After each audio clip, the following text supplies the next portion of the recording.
Petit schéma là, parce que voilà, très bien. Alors, voici le noyau atomique, le jaune d'œuf.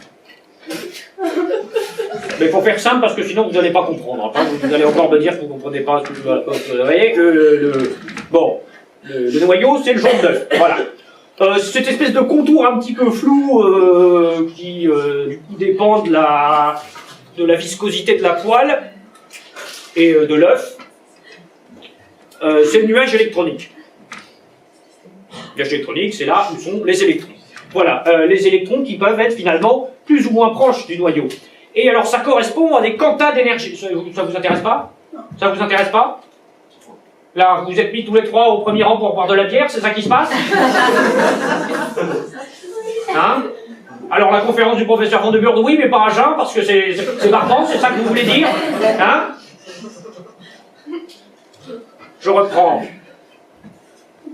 Les électrons, du coup, sont à une distance plus ou moins grande du noyau. Et cette distance, du coup, dépend de l'énergie. Mais c'est pas n'importe quelle distance, parce que là encore, cette énergie-là, elle est quantifiée. Hein. Les électrons peuvent être dans un état soit excité, comme les trois filles au deuxième rang, là, soit dans un état fondamental. Voilà. Et ils se désexcitent en émettant des photons. Et ils reviennent, du coup, plus près du jaune d'œuf, enfin du noyau. Noyau qui comprend les protons, hein, les charges négatives, ainsi que les nucléons, les charges neutres. Voilà. Neutres. Les neutrons. Oui, bah, les neutrons sont des nucléons. Est-ce que les neutrons font partie du noyau?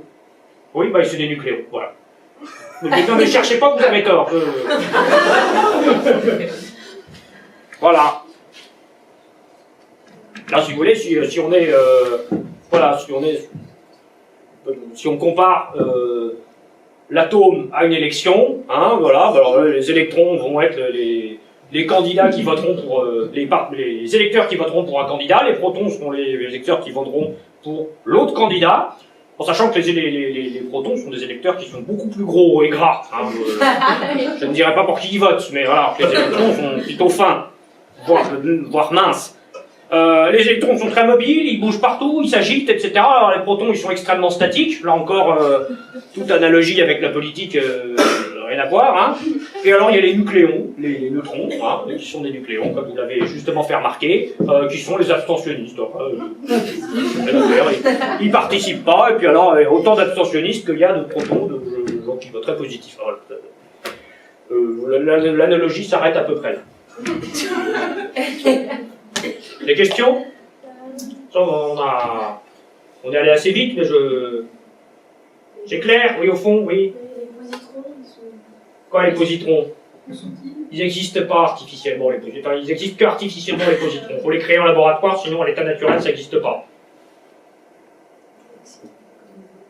Quoi? Qu'est-ce qui se passe? Ça va? Oui, voilà. Donc là, il n'y en a pas, par exemple.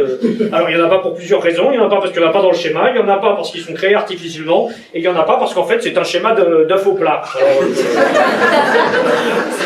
et dans la science, l'analogie a ses limites.